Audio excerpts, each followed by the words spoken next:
네, 반갑습니다. 오늘 월요일 저녁인데, 이렇게 같이 말씀을 나눌 수 있는 시간을 가지게 돼서 감사합니다.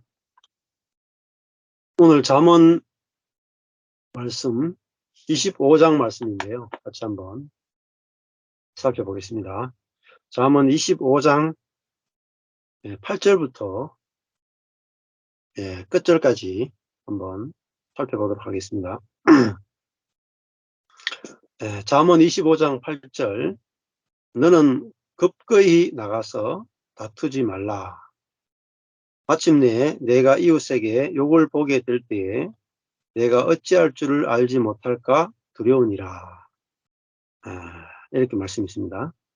여기 보면은 급거이 하는 것은 이제 빨리 급히 나가서 다투지 말라.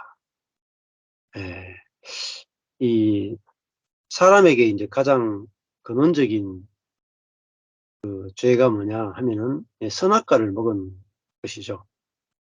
그래서 선악과를 먹었기 때문에 사람에게 나타나는 근원적인 죄는 선과 악을 자기 관점에서 갈라내는 게 바로 인간의 근원적인 죄성이다, 이렇게 볼 수가 있어요. 자기 중심성과 이제 선악이 같이 합치게 되면 자기 중심으로 자기 관점에서 선한 것이 선한 것이고 자기 관점에서 악하면 악한 것이 되어버립니다.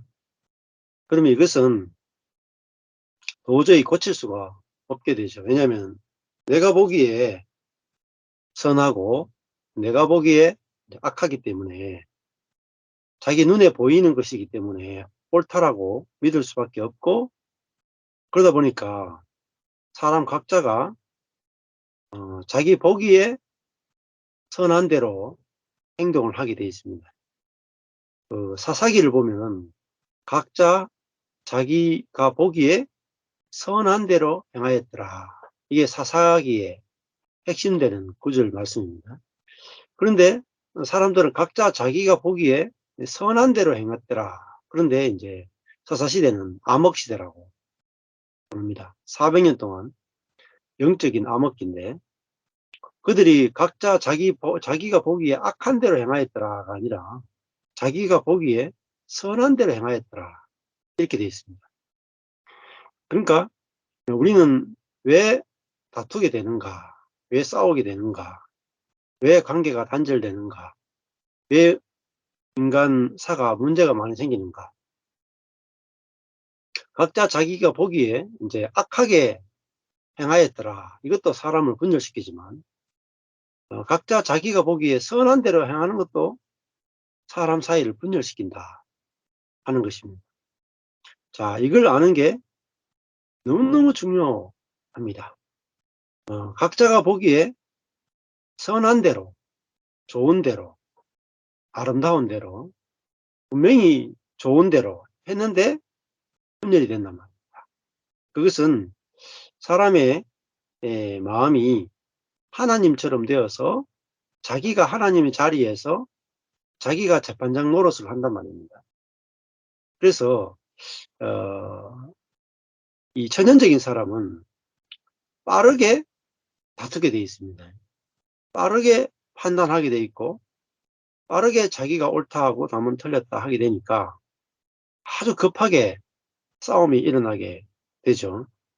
그래서 내 관점으로 옳다 하는 것을 내놓으니까 즉시 다툼이 생겼습니다. 자, 그래서 이 선악과 문제를 아는 게 대단히 중요하죠. 인간의 왜 생각은 선악에 물들어 있는 생각이고, 감정도 선악에 물들어 있고, 우리의 의지도 선악에 물들어 있습니다.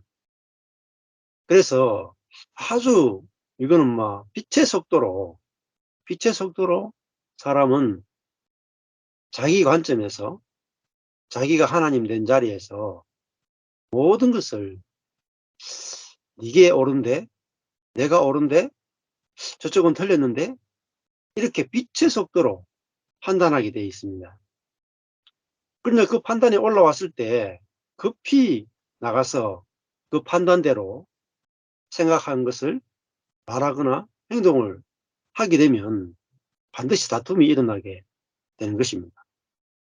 그래서 사람들은 인생을 참 살기 힘들다 하는 게 뭐냐면은 분명히 선한 대로 했고 분명히 옳은 대로 했단 말이에요. 나는 분명히 내가 옳다라고 생각하는 대로 분명히 나는 선한 대로 했어요. 그런데 문제가 발생한다는 겁니다. 저도 분명히 목회를 제가 보기에 선한 대로 했단 말이에요. 제가 보기에 사람들에게 악하게 하려고 하는 게 거의 없어요. 다 선하게 하려고 했단 말이에요. 그런데 계속 문제가 터지는 거예요. 부부 관계도 마찬가지죠. 남편으로서 아내에게 선하게 한다고 해서 선하게 하는데 나의 옳음과 상대방의 옳음이 부딪히더라고요. 그러니까 저는 예를 들어 가지고 집이 좀 거실이 더럽다 해서 거실을 싹 청소해 놔요. 그럼 아내가 좋아할 것 같지만 아내는 뭐라고 말하냐면은 그렇게 물건을 어디 둔지 모르게 청소할 바에는 차라리 청소하지 말라. 이렇게 나오죠. 왜냐하면 청소할 때 물건을 어디 두고 정확하게 알도록 꼼꼼하게 천천히 청소하는 것은 아내의 옳음이고 저는 물건을 여기 두건 저기 두건 일단은 빨리 거실을 깨끗하게 정리하는 게 저의 선이단 말이에요. 저는 분명히 선하게 청소를 했어요. 근데 아내 입장에 보면은 옳게 청소가 안 된 거죠. 저는 청소만 하는 것만 해도 옳은 건데 아내 입장에서는 아내의 방법으로 청소해야 옳은 겁니다. 그러니까 여기서 인생의 문제들이 다 꼬이게 돼 있단 말입니다. 그러니까 사람이 악하게 하는 것도 인생이 꼬이게 하지만 선하게 하는 것도 인생이 꼬인다. 그러니까 악하게 해도 인생이 꼬이고 선하게 해도 인생이 꼬이고 다투게 되니까 방법이 없단 말이에요. 내가 악하게 하던 사람이 이제 선하게 하면 관계가 좋아질 거라고 생각하는데 관계가 안 좋아져요. 여전히 제자리라. 그것은 우리의 모든 선은 자아에서 나오는 선은 자기 관점에서의 선입니다. 그래서 하나가 될 수 없다는 겁니다. 자, 그래서 우리 속에서 그냥 내 전형적으로 나오는 생각, 전형적으로 나오는 판단, 전형적으로 나오는 감정, 이 모든 것들은 다 선악과의 지배를 받습니다. 자, 그래서 그거를 빨리 내놓게 되면 급하게 나가면 반드시 다툼이 일어난다. 자, 그래서 전형적인 생각, 전형적인 선, 전형적인 옳음은 이게 선악과구나. 선이지만 내놓으면은 정령 죽으리라. 반드시 죽는다. 관계가 반드시 깨진다. 그래서 우리가 복음이라 하는 것은 악도 내놓는 게 아니지만 선도 내놓는 게 아니냐. 그렇다고 해서 악도 선도 다 내놓지 마라. 이렇게 할 수 없어요. 악도 선도 나오겠죠. 우리 그 사람은 저절로 나오겠죠. 나오는데 이거 악과 선, 이 어떤 것이 악과 선이 나오더라도 이거는 그 사람에게서 나오는 것이고 이걸 우리가 이 나오는 것에 대해서도 선악이 나오는 것에 대해서 또 선악이 나왔네, 생명이 나왔네, 이걸 가지고 내 쪽에서 또 내 중심적으로 탁 판단하면은 또 이것도 또 다른 선악이 된다는 것입니다. 자, 그래서 생명이라 하는 게 뭐냐면 선이 나와도 악이 나와도 그걸 보지 않는 거잖아요. 그게 중요하지 않은 거라고. 그냥 존재를 보는 거죠. 선악 자체에 패러다임이 없는 거란 말이에요. 자, 너는 급거이 나가서 다투지 말라 하는 것은 내 생각을 믿지 말라. 내 감정을 믿지 말라. 내 판단을 믿지 말라. 자기를 부인하고 주를 쫓아라 하는 말과 거의 같은 말이다. 이렇게 설명을 드릴 수가 있습니다. 자, 만약에 내가 보기에 옳다 하고 급하게 나가면 다툼이 생기는데, 다툼이 생기면 마침내 네가 이웃에게 욕을 보게 된다. 나는 옳다 하고 주장하고 팍 나가는데 상대방 이야기 들어보면 상대방도 옳은 게 있어. 상대방도 이유가 다 있단 말이야. 나도 뭔가 화를 확 낼 때는 이유가 있고, 저 사람도 화를 낼 때는 이유가 있고, 내가 이렇게 말하거나 이렇게 이렇게 생각하는 데는 내 나름대로 이유가 있어. 내 중심적인 이유가 있어. 내 부딪혀서 이야기해보면 상대방도 분명히 이유가 있단 말이야. 그런데 우리는 내 중심이니까 상대방은 이유가 없을 거라. 내 이유는 정당화되고 상대방의 이유는 정당화되지 않는 거죠. 근데 실제로 부딪히면 네가 이웃에게 욕을 보게 될 거란 말이야.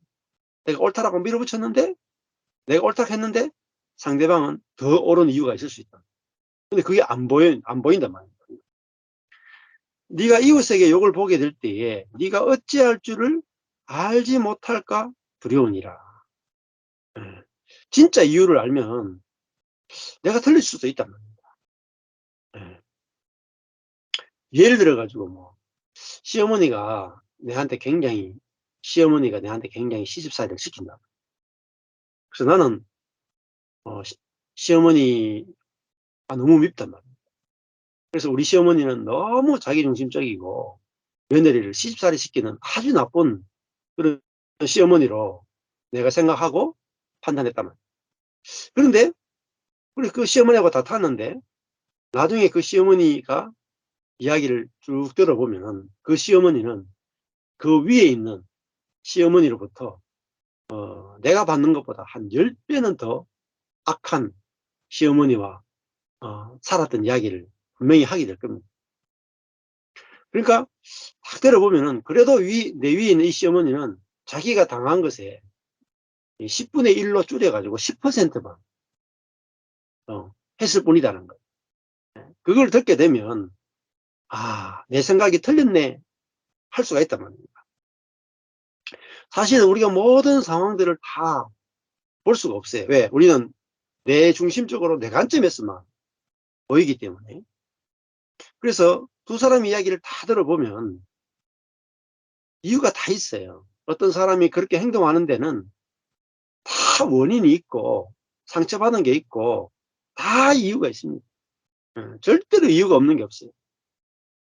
그래서 우리가 어떤 사람의 행동이 있다면 그 밑에는 그 행동을 하게 된 이유가 다 있습니다. 그걸 이제 행동은 위에 있는 빙산에 드러난 부분이고 바다 위에 드러난 부분이고, 이유는 감추어진 엄청난 이유가 있습니다.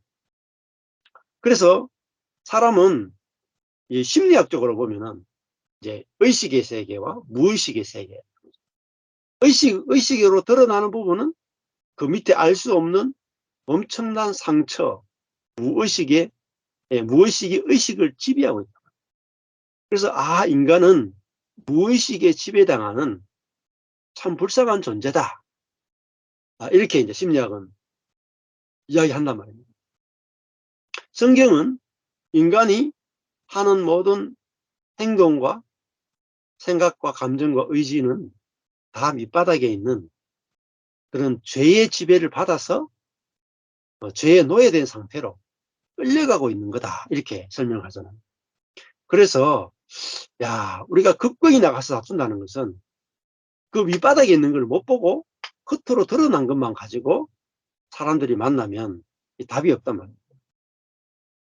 그래서 진짜 우리가 이유를 알게 되면은 우리가 내가 참 경솔했구나 이렇게 이제 하게 될 거라는 겁니다.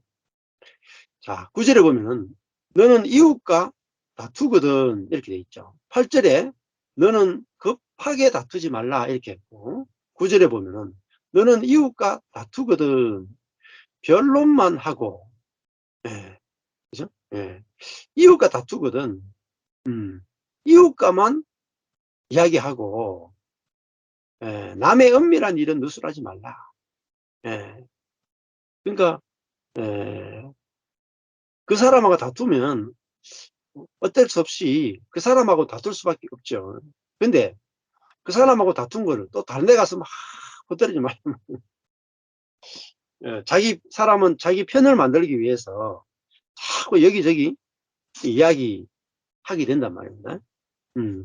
그래서 여자분들의 이제 장점은 자기 속에 있는 뭐 다투고 힘들고 어려운 거를 여러 사람들 만나서 그걸 이야기하면서 이게 감정적이고 힘든 거를 푸는 부분은 여자분들은 되게 좋은 거예요. 근데 또 여자분들에게 단점은 이웃과 다투는 것을 다 가서 다른 데 가서 다 푼단 말이에요. 썰을. 그러다 보면은 이게 쫙 퍼진단 말이에요. 그래서 어떻게 보면은 내가 진짜 어떤 사람하고 다투어서 막 힘들단 말이에요. 너무너무 괴롭단 말이에요. 그러면은 수많은 사람들 만나 가지고 다 떠벌리지는 말고 정말 어떻게 보면은 내가 이렇게 입이 무거운 사람, 또 말을 옮기지 않는 사람한테 가서 내 속에 있는 이야기를 이야기하고 또 내 힘든 이야기를 나누고 또 그것에 대해서 같이 이제 보고만해서 이렇게 같이 이렇게 말씀으로 회복시킬 수 있는 그런 관계들이 있는 것이 참 중요합니다. 그러면은 오히려 문제가 이제 되지 않죠. 예. 그런데 이제 내가 어떤 사람에 대해서 힘든 일을 여기서도 이야기하고 저기서도 이야기하고 하다 보면은 완전히 다 퍼뜨리게 돼 가지고 이제 관계가 다 끊어지게 되고 결국은 반대로 욕을 보게 되는 경우가 생긴다. 성경은 그렇게 이야기하고 있습니다. 10절에 듣는 자가 너를 꾸짖을 터이요. 그러니까 네가 이웃과 다퉜는데 그 이웃과만 다투면 괜찮은데 그거를 다른 사람들에 가서 막 누설을 하고 다니면서 나는 정당하고 상대방은 틀렸다라는 관점에서 이야기하면은 문제가 된다는 거죠. 그러니까 그 사람하고 싸웠는데 야, 내 안에 내 중심성을 봤다 하고 내가 복음을 깨달은 걸 이야기하면 괜찮은데 이 상대방을 험담만 하고 돌아다니면은 어떻게 되느냐. 내가 어떤 사람한테 내 편을 들어달라고 가서 이야기를 했는데 오히려 듣는 자가 너를 꾸짖게 될 거라는 말이야. 야, 너는 어떻게 이렇게 다른 사람 비방만 하고 돌아다니냐 하며 오히려 꾸짖음을 당할 것이고 또 수욕이 내게서 떠나지 아니할까 두렵다. 이렇게 말합니다. 내가 어떤 사람을 비난하는 관점에서만 막 이야기하고 돌아다니면 오히려 수욕이 끝나지 않는단 말이야. 중상과 비방이 내가 중상하고 비방했기 때문에 결국은 중상과 비방이 내게 돌아오게 될 거라는 거죠. 자, 그래서 우리가 이런 다툼이 없어지려면은 이 선악과 자체가 문제구나. 우리가 선악과를 먹었기 때문에 사람을 만났을 때 저 사람이 옳으냐 그러냐를 따지는 그 자체가 이미 이게 그 먹으면 죽는다고 하는 그 선악과구나. 이거 자체를 아는 게 너무너무 이렇게 중요합니다. 11절에 경우에 합당한 말은 아로새긴 언쟁반의 금사관이라 이렇게 돼 있죠. 자, 이 말도 이제 굉장히 유명한 말씀이죠. 경우에 합당한 말, 그 말이 얼마나 중요한가 그 말이죠. 자, 우리가 말을 잘하게 되면 경우에 합당한 말을 하게 되면 결국은 그거는 극극이 나가서 말하는 게 아니라 이 입을 좀 닫고 야, 내가 이 선악과에서 나온 말이냐 생맥에서 나온 말이냐 이렇게 우리가 생각을 할 수 있게 되면 내가 선악에 관련된 말이 확 줄어들 거란 말이에요. 그리고 경우에 합당한 말은 결국은 저 사람의 문제가 아니고 우리 안에 있는 이 선악의 마음이 그 사람한테는 이 마음이 문제구나 이렇게 고백하게 된다면은 그 말이야말로 아로새긴 언쟁반의 금사과와 같은 말이 아니겠습니까? 언쟁반에 금사과를 올려놨다. 은은 구속을 상징하고 금은 하나님의 성품을 상징하는데 얼마나 귀하겠습니까? 쟁반이 은인데 거기에 금사과가 들어있다. 이게 얼마나 아름답고 귀한 그겠습니까? 구하기가 참 힘든 거잖아요. 보기에 진짜 진귀한 거잖아요. 그래서 말이 너무너무 중요합니다. 야고보서에서도 그 말이 우리 인생의 그 키와 같다. 큰 배를 움직이는 이런 그 운전하는 키와 같다. 혹은 전체 산을 불태우는 불과 같다. 이렇게 이야기했단 말이에요. 그래서 경우에 합당한 말 하는 것은 생명의 말이다. 이렇게 볼 수 있겠죠. 선악이 들어있지 않은 말. 그 말은 언쟁반의 금사과와 같다. 이렇게 이야기할 수 있겠죠. 자, 이 말을 할 때 우리가 정말 자유해지고 풍성해지지 않겠습니까?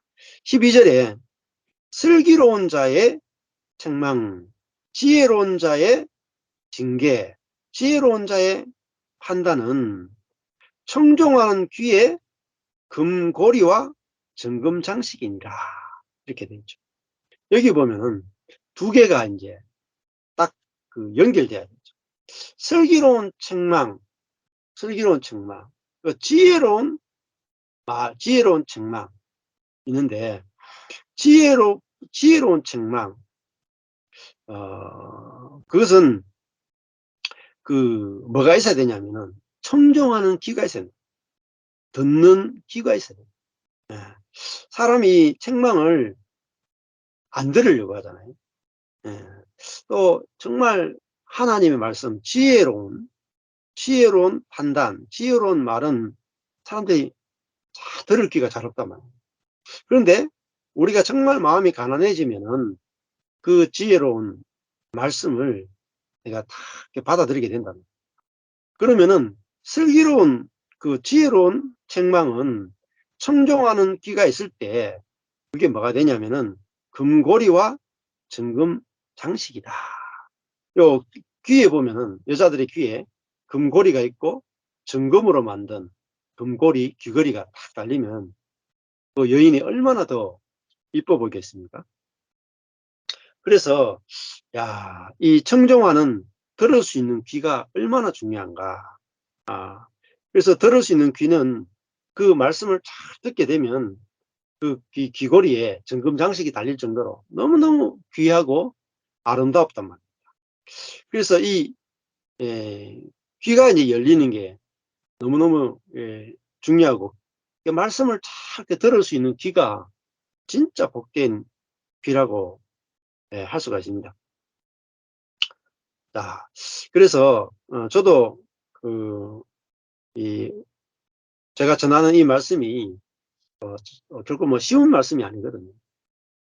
또 받아들이고 싶다고 해서 받아들이는 것도 아니거든요. 근데 이 말씀을 잘 이렇게 귀 기울여서 듣는 분들 보면은 참 귀하고 정말 제 힘으로도 안 되고 이건 지금 하나님의 은혜로 되는 것이기 때문에 정말 그것이 귀하다 이런 생각들을 참 많이 듭니다. 자, 그래서 이 슬기로운 책망과 청종하는 귀, 이 두 개가 이제 만날 때 아주 아름다운 이런 금고리와 정금 장식과 같은 아름다운 일들이 펼쳐지는 거죠. 자, 13절에 보면 충성된 사자는 그랬죠. 이거는 신실한 사절은 신실한 사자는 이래서 메신저는 충성된 사람은 이런 말이죠. 신실한 사람은 그를 보낸 이에게 마치 추수하는 날에 얼음 냉수 같다. 추수하는 날이 얼마나 기쁜 날입니까? 1년 중에 가장 농사 짓는 사람들이 가장 기쁘고 가장 풍성한 날이 추수의 날이잖아요. 근데 추수의 날은 수확한다고 얼마나 힘들게 일을 해야 됩니까? 그러면은 기쁨도 있지만 목마름이 있잖아요. 근데 그때 이제 얼음 냉수를 한 잔 착 들이키면 얼마나 그 추수의 기쁨과 함께 또 그 피곤을 달래주는 얼음 냉수가 얼마나 기쁘겠습니까? 그래서 그 주인의 마음을 시원하게 만들어준다. 이렇게 말했잖아요. 그래서 이 충성된 사자 하는 것은 이제 하나님이 우리를 보내신단 말이에요. 예, 보내시는데 그 하나님이 보내신 일을 우리가 신실하게, 하나님이 말씀하고 싶은 것을 말씀하고 하나님의 것을 그대로 전달할 때에 그 보낸 분의 마음을 정말 시원하게 한다. 그렇게 이제 이야기하고 있죠. 그래서 하나님도 이런 그 사람을 귀하게 여기신단 말입니다. 예, 본인의 그 생명을 나타낼 자, 또 본인의 하나님의 그 말씀을 전할 자, 그 사람을 만났을 때 하나님의 마음이 아주 만족하고 흡족하고 시원케 된다. 이렇게 이야기하고 있죠. 그래서 야, 이 숭승대 사자라는 것은 보낸 분이 보낸 목적대로 살 때 그 주인의 마음을 시원케 하는. 자, 우리 자신이 하나님의 마음을 시원케 하는 그 일들을 하고 있다고 생각하면 우리도 마음이 절절로 기쁘게 되는 거잖아요. 자, 그 주인의 주인이 나를 기뻐하는구나. 내가 주인을 시원하게 하는 자구나. 내가 주인의 기쁨이구나. 이걸 알게 될 때 이 사자도 자기 속에 기쁨이 생길 거다. 자, 이것이 하나님과 내가 함께 이제 기뻐하는 그 세계를 이제 누리게 된다. 이렇게 말씀드릴 수 있겠죠. 자, 선물한다고 거짓 자랑하는 자는 비 없는 구름과 바람 같으니라. 이렇게 했죠. 여기 보면은 이제 자랑하는 이야기가 나와요.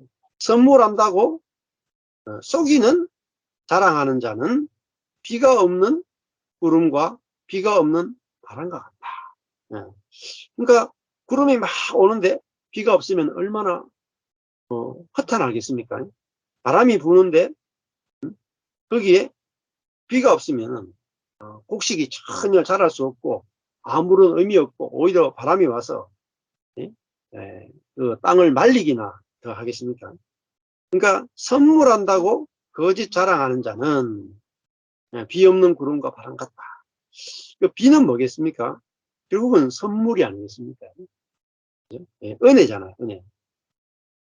은혜를 말하지만은 그 속에 진짜 은혜가 들어있지 않으면 그것은 비 없는 구름과 같다. 이렇게 하는 거죠. 비는 하늘에만 있는 것. 하늘에만 있는 것을 뭐라고 말하냐면은 은혜라고 하는 거예요. 자, 이 은혜라고 하는 게 너무너무 중요합니다. 자, 그럼 은혜라고 하면은 이제 그 사람들이 이게 은혜만큼 오해되는 말씀 잘 없어요. 아까 전에 13절에 충성된 사자는 이렇게 하죠. 충성된 사자는 뭐냐면은 그 은혜를 전하는 자죠. 은혜를 전하는 자. 은혜를 드러내는 자. 자기를 보내신 분을 정확하게 드러내는 거예요. 이게 바로 충성된 사자예요. 신실하다 하는 것은 하나님이 보낸 그대로 전하는 게 바로 신실한 거잖아요. 자, 이 은혜가 뭐냐 하는 거잖아요. 이 은혜는 율법과 반대되는 개념이 바로 은혜다. 이렇게 설명할 수 있어요. 네. 그리스도인들이 은혜라는 말, grace 라는 말을 굉장히 많이 쓰잖아요. 근데 이 은혜라는 말을 쓰지만은 은혜라는 개념을 굉장히 이해하기 어려워한다. 자, 율법과 은혜 이 두 가지가 반대되는 겁니다. 율법과 은혜. 율법은 뭐냐면은 인과율이에요. 인과율. 은혜라 하는 것은 인과율을 벗어나는 거예요. 이게 바로 은혜예요. 율법은 사람이 시작하는 거예요. 사람이. 사람이 시작하는 것이고, 은혜는 이게 하나님이 시작하는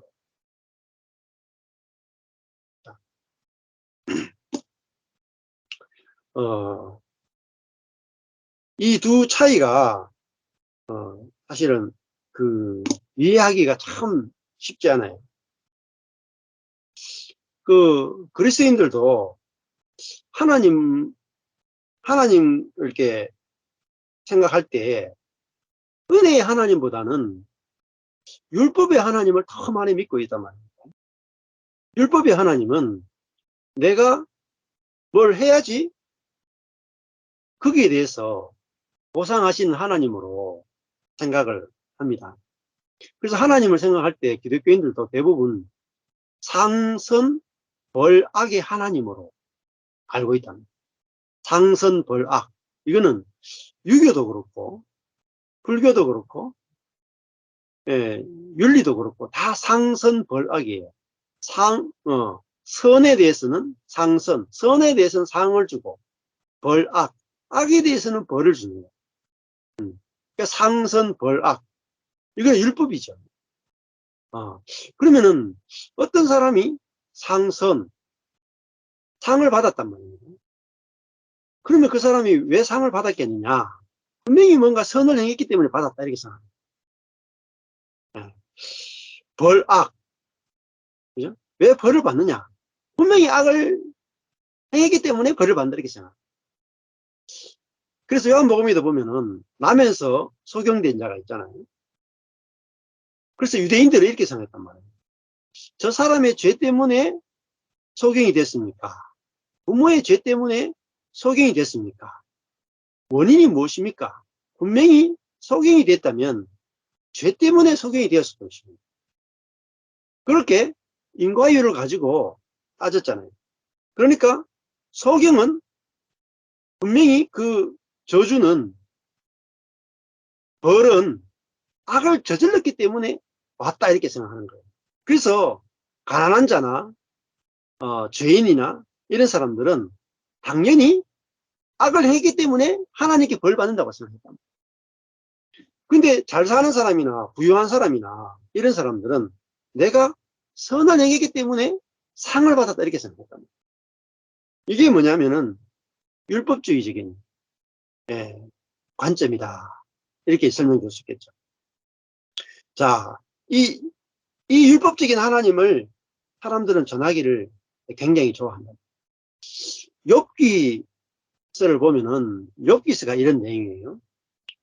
욥이 하루아침에 이제 10자녀를 잃고 전 재산을 잃고 몸에 이제 질병을 얻게 됐어요.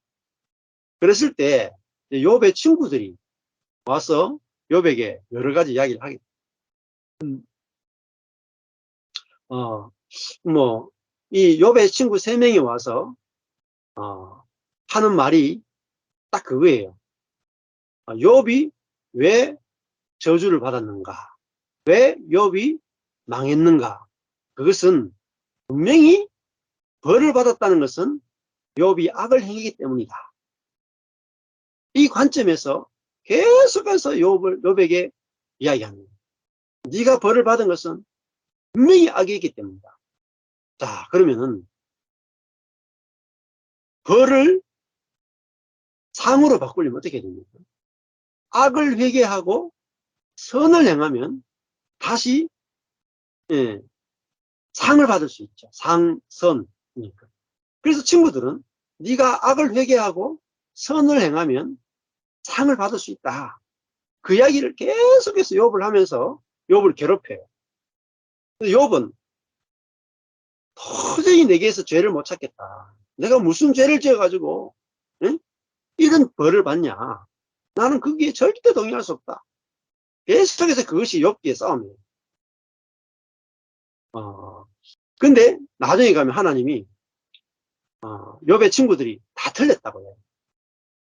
욥이 죄를 지어서 벌을 받는 게 아니라 하나님의 계획 때문에, 하나님의 주권 때문에 벌 받는 게 아니라 이거는 하나님과 사단이 사이에 싸움이 있었고 그 사이에 욥이 끼어있기 때문에 이런 일들이 일어났고, 하나님의 주권에 의해서 이런 일이 일어났고, 결국은 하나님은 욥의 악을 벌하시는 게 아니라 욥을 깨뜨려서 정금같이 나오게 하고, 또 욥을 통해서 사단을 이기기 위해서 욥을 이용하셨다, 욥을 사용하셨다, 그렇게 이제 욥기서는 이야기를 하고 있죠.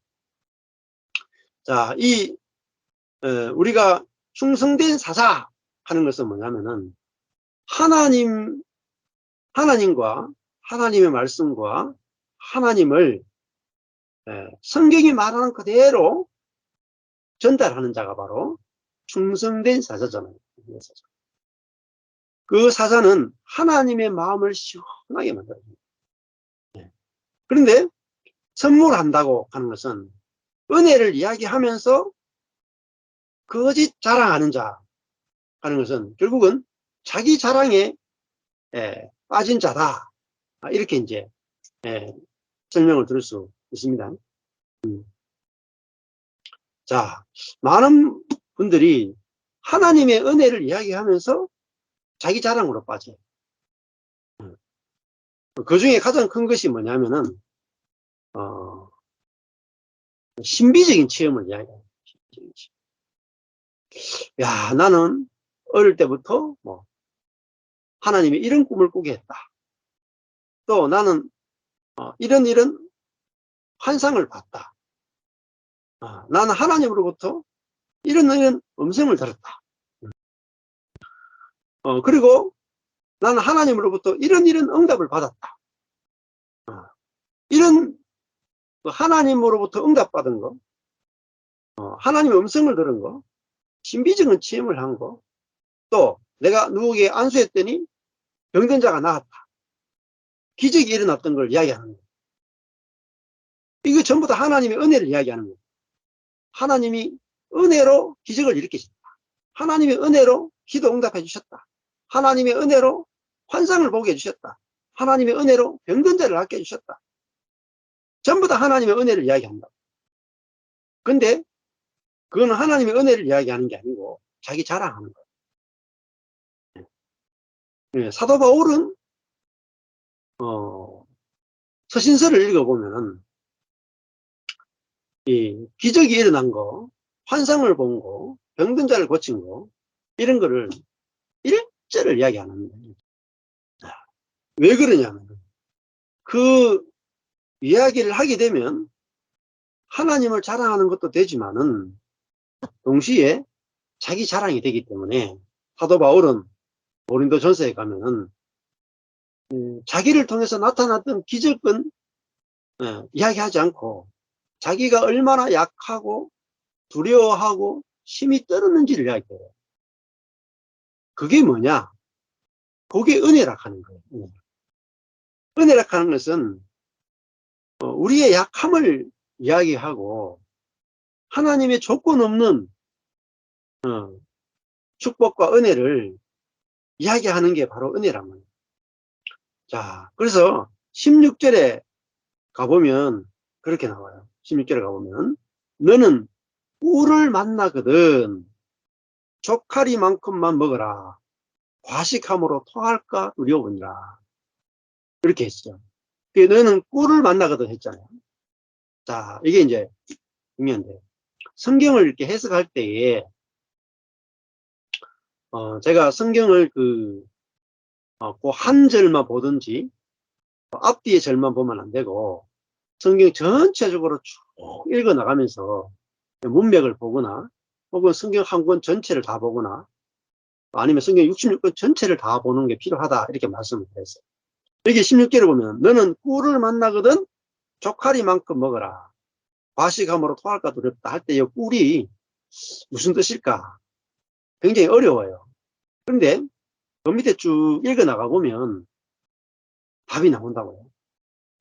잠언 안에서 이 꿀이 지금 뭐라고 이야기하는가 쭉 나가 보면은 27절에 가면 꿀이 다시 나온다. 25절 27절에 가니까 꿀을 많이 먹는 것이 좋지 못하고 이렇게 돼 있어요. 선하지 못하고 이렇게 되죠. 그러면서 하는 말이 자기의 영예를 구하는 것이 헛되니라, 이렇게 돼 있어요. 그러니까 여기 보면은 꿀을 많이 먹는 것하고 자기의 영예를 구하는 것이 연결되어 있다. 좋지 못하고 하고 헛되다 하고 연결되어 있죠. 아, 그러니까 이게 예, 성경을 보면은 이 꿀을 많이 먹는 것은 자기의 영예를 구하는 것이다. 이렇게 이제 잠언 자체에서 해석을 해주고 있잖아요. 자, 그러니까 이 영예가 뭐냐면 카보드예요. 자기의 영광을 구하는 것이 헛되다 이렇게 되다. 그러니까 꿀은 뭐겠어요? 자기의 영광을 달콤한 것, 자기를 달콤하게 하는 것, 자기 막 힘이 나게 하는 것. 그게 여기서는 자기 영광이다. 그래서 16절로 다시 돌아가 보면은 너는 꿀을 만나거든 하는 것은 뭡니까? 자기 영광을 드러낼 기회를 만나거든. 다른 말하면 너는 자기 자랑을 만나거든. 이 말. 예, 그냥 조카리만큼만 먹어라. 예. 그런데 너무 많이 먹으면 안 된단 말이야. 자기 영광을. 과식함으로 토할까 두렵다. 이렇게 말해요. 그러니까 우리가 이 꿀은 자기 영광인데 하나님이 우리에게 주셔도 하나님의 은혜로 주신 거구나 하고 그냥 패스해야 되는데, 내가 이렇게 능력이 있다, 내가 이렇게 지혜롭다, 내가 이렇게 돈을 많이 가졌다, 내가 이렇게 많이 인기가 있다, 거기에 취해버리면은 토하게 된단 말이에요. 그래서 연예인들 되면은 이런 게 많죠. 연예인들 막 영광을 받잖아요. 영광을. 그러니까 뭐 BTS도 그렇고 막 엄청난 세계적인 인기를 끌고 영광을 받잖아요.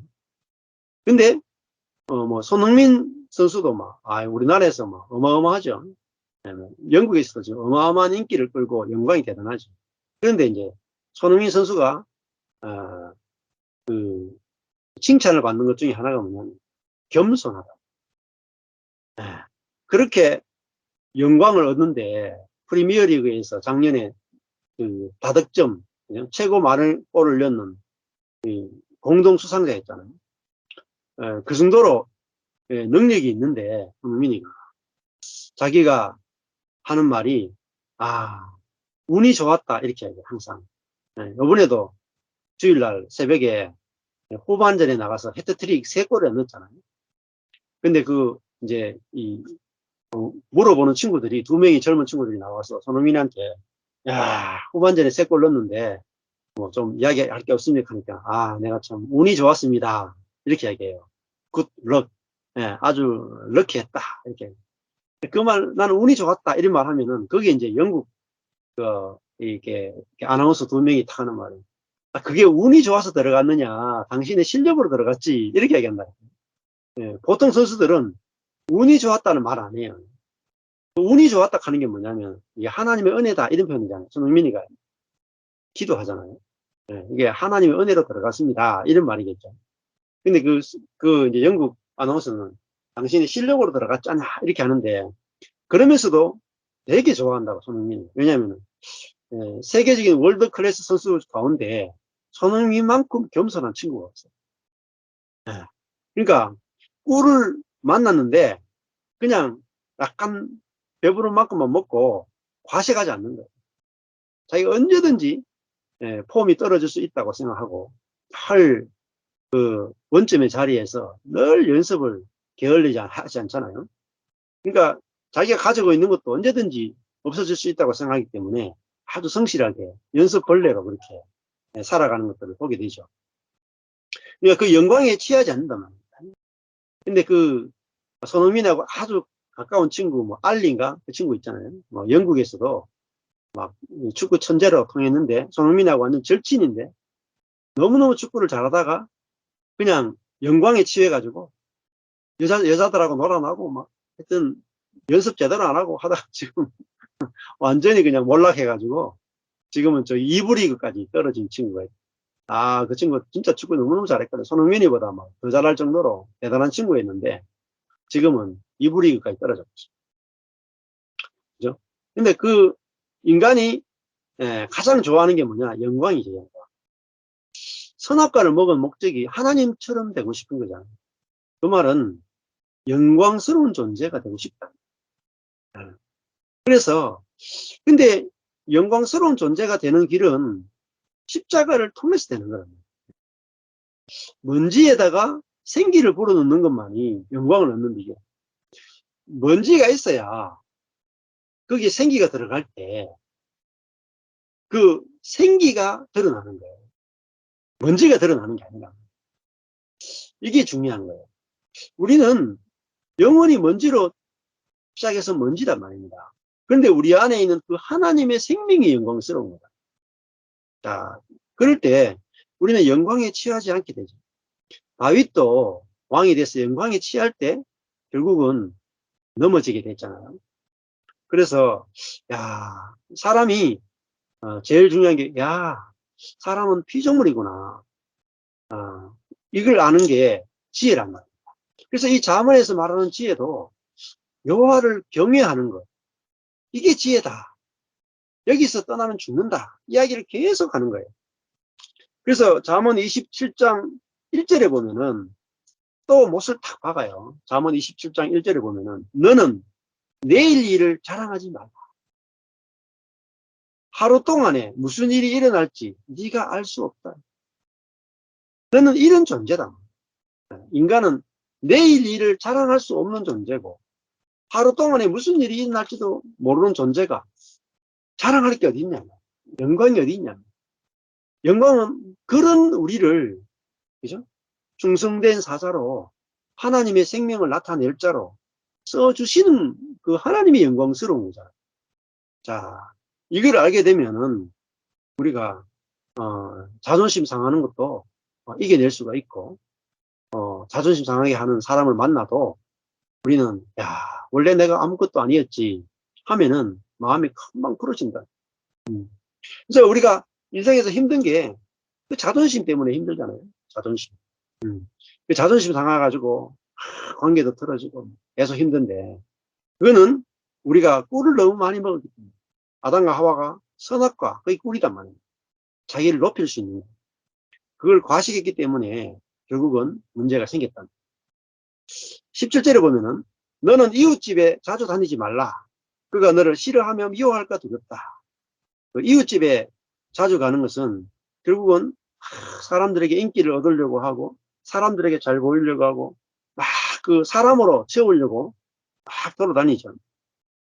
그런데 결국은 그가 너를 싫어하며 미워할까 두렵다 하는 것은 사람 속에는 자기중심증이 있기 때문에 오히려 내가 막 노력하면 할수록 오히려 문제들이 막 생긴단 말이에요. 아무리 우리가 그 사람으로는 아무리 노력해도 오히려 자기중심성을 더 깊이 볼 수밖에 없고 결국은 관계가 깨지게 되단 말이에요. 18절에 보면 그 이웃을 쳐서 거짓 증거하는 사람은 방망이요 칼이요 뾰족한 살이다. 여기 보면 우리는 이웃을 쳐서 거짓 증거하는 사람, 나는 그런 사람 아닌데 이렇게 생각을 할지 모르겠지만 그렇지 않습니다. 이웃을 쳐서 거짓 증거하는 사람, 이게 다 우리 그 사람이 다 그런 거예요. 왜냐하면 우리의 그 사람은 자기중심적이니까 내 이웃을 볼 때 내중심적으로 딱 보고 내중심적으로 생각하고 내중심적으로 판단하고 내중심적으로 말을 해요. 그게 뭐냐? 그게 거짓 증거. 내 관점에서 말하는 거, 그게 거짓 증거. 하나님의 관점은 없이 오로지 내가 느낀 거, 내가 생각한 거, 내가 판단한 것을 따라서 말하는 거, 그게 거짓 증거라. 그러니까 우리의 선악과를 먹은 그 사람은 전부 거짓 증거하고 있단 말이야. 하나님의 말씀을 예언하는 충성된 사자, 하나님의 관점으로 말하는 게 아니라 내 관점으로 생각하고 말하는 모든 것이 내 이웃에게 거짓 증거하는 거예요. 이게 이제 십계명이 나오잖아요. 내 이웃에 거짓 증거하지 말라. 십계명. 그 십계명과 연관이 되는 거죠. 자세히 들어보면은 다릅니다. 내가 만약에 A라는 사람에 대해서 막 욕을 했어. 두 사람 분명히 나쁜 사람이라고 막 욕을 했어. 근데 이 A라는 사람의 가족은 이 A라는 사람 되게 좋아한다. 저 A 없으면 못 살겠다. 그러니까 이게 어느 사람의 입장이 있느냐에 따라서 되게 다른 거거든요. 그래서 야, 내 생각이나 내 관점은 이게 바로 자기중심성이구나. 이걸 따라서 생각하고 말하면 이게 거짓 증거하는 게 되는구나. 그래서 그 이웃을 쳐서 거짓 증거하는 사람은 방망이요, 칼이요, 뾰족한 살이다. 이렇게 살이라는 자요, 죽이는 자가 된다 이 말이에요. 19절에 환난 날에 진실치 못한 자를 의뢰하는 의뢰는, 환난 날 하는 것은 다 괴롭단 말입니다. 그래서 이 진실치 못한 자 하는 것은 이 선악과를 먹은 인간을 말해요. 아까 전에 17절에 이웃집에 막 돌아다니면서 자기 편을 만들려고 막 돌아다니면서 자기 편을 만든단 말입니다. 그래서 그 사람을 의지하고 뭔가 문제를 해결하려고 하는데, 그죠? 이 환난 날에 진실치 못한 자, 자기중심적인 자를 찾아가서 자기 편을 만들려고 해봤자 여전히 자기중심적이니까 내하고도 부딪힌다. 환난 날에 진실치 못한 자를 의뢰하는 의뢰는 부러진 이와 미굴된 발 같다. 부러진 이가 얼마나 괴롭습니까? 이빨 하나 탁 부러지거나 이빨 하나가 빠지거나 이빨에 문제가 생기면 씹지도 못하고 얼마나 괴롭습니까? 미골된 발과 같다. 발이 부러지면 걷기도 힘들고 얼마나 괴롭습니까? 그래서 이거는 우리로 하여금 내가 사람을 의뢰하는 거예요. 내 편을 만들기 위해서 사람을 이용하는, 사람에게 막 내 힘든 걸 이야기해서 내 편을 만드는 것은 이건 정말로 오히려 자기를 더 괴롭게 하는 거다. 자, 그런데 또 20절에 가보면 이런 말이에요. 마음이 상한 자에게 노래하는 것은 추운 날에 옷을 벗은 것 같고 소다 위에 초를 부은 것 같다. 그렇지만 또 이런 것도 우리가 알아야 돼요. 마음이 상해가지고 내한테 와서 힘든 건 이야기하는데, 야, 그렇게 너무 그렇게 마음 상해하면 되겠냐? 그거 가지고 뭐 그렇게 마음이 힘드냐? 어? 야, 우리는 뭐 감사하라 그랬지 않느냐? 하고 막, 이 사람 마음 상해 죽겠는데 나는 막 노래하고 있어. 그러면은 추운 날에 옷을 벗은 것 같고 소다 위에 초를 붓는 기름에다가 휘발유, 그 불에다가 휘발유 뿌리는 거 똑같단 말이에요. 그러니까 예수님 말씀에 우는 자와 함께 울고, 그죠? 웃는 자와 함께 웃어라 이런 말씀도 있잖아요. 그래서 참 이게 우리가 선악과와 생명과를 배웠지만은 또 사람들이 생명을 내놓는 건 적고 선악을 내놓는 건 너무 많단 말이에요. 그럴 때에 야, 너는 왜 또 선악을 내놓느냐 하고 그 사람한테 이야기하면은 그것도 또 선악과가 된다. 그래서 자, 마음이 상한 자가 있으면 그냥 들어주는 거죠. 예, 그것이 뭐 우리가 할 수 있는 일이 아니겠습니까? 그래서 마음이 상한 자에게 가서 그냥 들어주는 건 괜찮지만은 그 사람은 막 울고 있는데 나는 노래하고 웃으면은 이게 이제 소다 위에 초를 붓는 격이 될 수 있다. 이렇게 이야기죠. 그래서 이거는 우리가 약한 우리 인간의 연약함을 충분히 이해할 수 있어야 된다. 이런 말이라고 표현을 할 수 있습니다. 그 다음에 21절 보면은 내 원수가 배고파 하거든 식물을 먹이고 목말라 하거든 물을 마시오라. 이렇게 되죠. 이게 이제 그 구약에도 보면 이 말씀이 있잖아요. 원수가 배고파 하거든 식물을 먹이고 목말라 하거든 물을 마시오라. 자, 분명히 이제 잠언 25장 21절에 원수 사랑에 대해서 이제 이야기하고 있단 말이에요. 근데 유대인들은 이 원수는 이웃은 사랑하되 원수는 사랑하지 않는 게 당연하다. 이렇게 이제 늘 생각을 해왔습니다. 그런데 이미 봐라. 이 보면은 25장 21절에 이렇게 말씀하고 있잖아요. 원수가 배고파 하거든 식물을 먹이고 목말라 하거든 물을 마시오라. 자, 이게 뭐냐면은 이게 생명의 세계죠. 생명의 세계. 선악이 없는 세계다. 원수가 없는 세계다. 22절에 그리하는 것은 핀 숯으로 그의 머리에 놓는 것과 일반이요. 여호와께서는 네게 상을 주시리라. 이 말씀은 예수님의 말씀과 굉장히 비슷하고 예수님도 똑같이 이제 이렇게 말씀을 하신단 말입니다. 자, 그래서 진짜 우리가 이제 뭐 성령으로 할 수만 있거든 그 원수에게 오히려 물을 마시고 식물을 먹이게 된다면은 그 원수로 하여금 얼마나 부끄럽게 만들 게 있겠습니까? 예, 그러다 보면은 원수 관계가 이렇게 이제 해소돼 버리죠. 그래서 그것이 뭐냐? 그 원수를 친구로 얻는 것. 그게 상이라고 볼 수가 있습니다. 상을 주다. 이게 뭐냐면은, 원어로 보면 샬람이에요, 샬람. 이거는 완성하다, 샬롬, 구원된다, 이런 뜻이고요. 자, 원수와 계속 원수 관계를 오래 가져가는 것은 좋지 않습니다. 왜냐하면은, 하나님은 관계를 통해서 우리에게 하나님의 축복과 은혜를 주시고, 관계 안에 천국을 감추어 놨단 말이에요. 근데 주변에 사람들과 관계가 계속 끊어지다 보면은 하나님이 주시고자 하는 축복이 흘러 들어오지 않기 때문에. 자, 그래서 하나님의 나라는 관계 안에 있습니다. 그런데, 내 혼자, 내 마음에, 야, 천국을 이루었다. 혼자 천국을 이루는 것은 불완전해요. 예, 그 온전하지 못해요. 왜냐면은, 하나님이 처음에 사람을 만들 때 아담을 만들고 한 사람을 만들었죠. 그리고 아담의 갈비뼈에서 하와를 뽑아내서 두 사람이 됐죠. 1이 2가 됐죠. 그리고 아담에게 하시는 말씀이 남자가 부모를 떠나 아내와 연합하여 하나를 이룰지라 이렇게 말씀합니다. 그러니까 사람은 두 사람이 하나가 될 때만 완전한 사람이 되지 홀로서는 완전한 사람이 못 됩니다. 자, 이게 너무너무 중요한 거예요. 그래서 혼자 자기 속에 이루어지는 천국은 너무나 좁단 말이에요. 좁아요.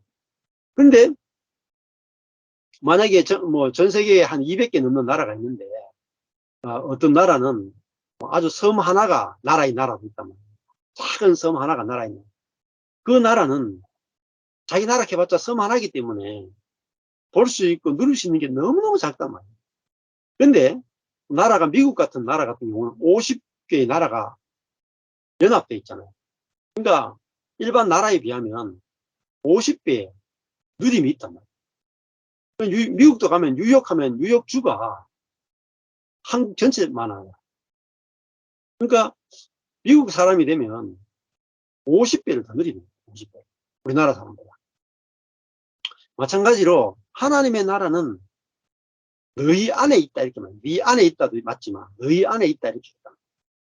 그래서 이 하나님의 나라를 풍성히 누리려면은 이 관계가 좋아져야 되고 그 관계를 깨뜨리는 게 가장 문제가 뭐냐면 선악과와 하나님처럼 되고 싶은 것, 높아지고 싶은 것. 이 두 가지가 죄라는 것을 확실히 알아야 그때 연합이 돼요. 연합이 돼야 천국이 경험된다. 자, 그래서 이 원수와 화합하는 이 부분이 중요하고 결국은 이 원수도 그 내 마음에서 선악과에 의해서 만들어진 게 사실은 원수다 이렇게 얘기할 수 있습니다. 자, 이 원수를 통해서 또 하나님께서 하시는 일이 우리의 견고한 자아를 깨는 데는 우리의 선한 자아, 율법을 지킬 수 있다고 하는 자아, 이 자아를 깨는데 원수만큼 확실한 대상이 없어요. 그래서 하나님 원수를 통해서 나는 율법을 지킬 수 없구나 하는 자리로 우리를 이끌어 가신다는 겁니다. 그래서 나는 내가 선하게 살아서 하나님께 복을 받는 게 아니라 나는 하나님의 은혜 외에는 기댈 게 없는 사람입니다. 이렇게 고백하게 만들어주는 존재가 누구냐? 원수라. 원수가 없이는 우리는 하나님의 은혜를 구하는 자가 아니라 내가 했던 선에 대해서 보상을 받는 율법주의 신앙이 못 벗어나요. 근데 원수를 딱 만나면은 내가 하나님께 내놓을 수 있는 게 미움밖에 내놓을 게 없답니다. 나는 미움밖에 내놓을 게 없는데 하나님 저 불쌍히 해주시고 긍휼히 베풀어 주십시오. 하나님은 은혜를 주십시오. 이렇게 이제 만들어주는 존재가 누구냐? 원수라고. 네.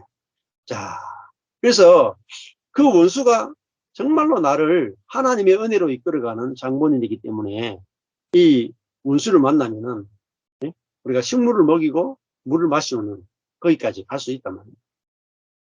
23절에 북풍이 비를 일으킴 같이 참소하는 혀는 사람의 얼굴을 분을 일으킨다. 이거는 결국은 이 참소하는 혀 하는 것은 선악으로 살아가는 거죠. 북풍이 비를 일으킨 같이 혀는 분노를 일으킨다. 선악으로 살게 되면 분노가 일어나게 된다. 24절에 보면 다투는 여인과 함께 큰 집에 사는 것보다 움막에서 혼자 사는 것이 낫다. 우리가 아까 전에 25장 8절에서 너는 겁거이 나가서 다투지 말라 했잖아요. 25장 9절에 너는 이웃과 다투거든. 다툼으로 시작했는데 오늘 결론 부분에 오니까 다투는 여인과 큰 집에 사는 것보다 움막에 혼자 사는 것이 낫다. 다투는 것이 얼마나 사람을 힘들게 하는가 하는 것들을 이렇게 보게 되죠.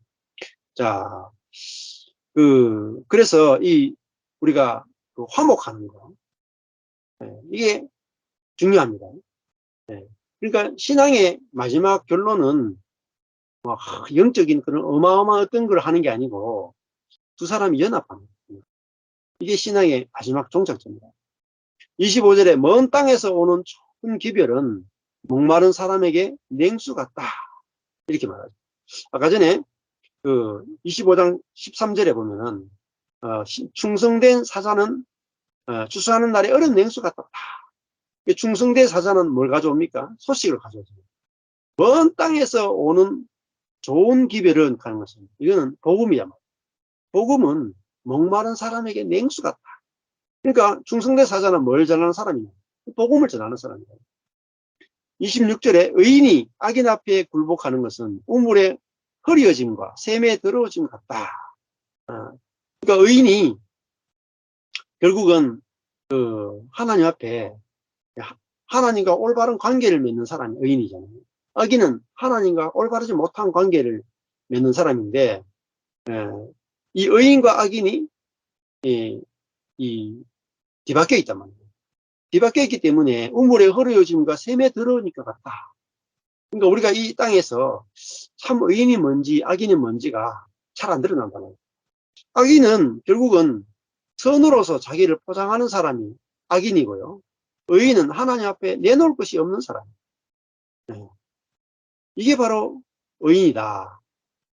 근데 이 의인과 악인은 자기 선을 막 내놓을 수 있는 사람은 이 의인을 막 마음대로 그냥 아무것도 아닌 사람처럼 막 대하게 된다. 이것이 뭐냐면 진리를 흐리게 만드는 것이다. 27절에 가니까 그래서 다시 나오면은 꿀이 이야기 다시 나오잖아요. 그러니까 악인은 결국은 뭐냐? 자기 자랑, 자기 선과 자기 자랑을 가지고 자기가 진짜 하나님의 사람이다. 이렇게 말하는 사람이 바로 악인이다. 이렇게 볼 수 있죠. 그래서 꿀을 많이 먹는 것이 좋지 못하고 하는 것은 이 자랑이잖아요. 자랑. 자기의 영광을 구하는 것이 다 헛되게 된다. 이렇게 말합니다. 28절에 자기 마음을 제어하지 아니하는 자는 할 때 마음이 원어로 보면 숨이에요. 루아. 자기의 호흡을 제어하지 아니하는 자는 성읍이 무너지고 성벽이 없는 것 같다. 그 마음이 뭐겠어요? 그 마음은 자랑하고 싶은 거라는 자기. 자기는 숨에 불과한데 자기가 뭔가 된 것처럼 막 자랑하는 사람은 결국은 우리가 내일 일을 자랑할 수 없는데 그 자랑은 결국은 무너지고 없어지게 된다.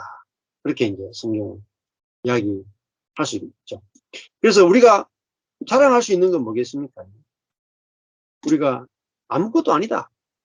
아무것도 아닌데 내일도 알 수가 없고 우리가 내일 하루 일도 무슨 일이 일어날지 알 수 없는 그런 사람인데 이런 사람을 하나님이 사랑하신다.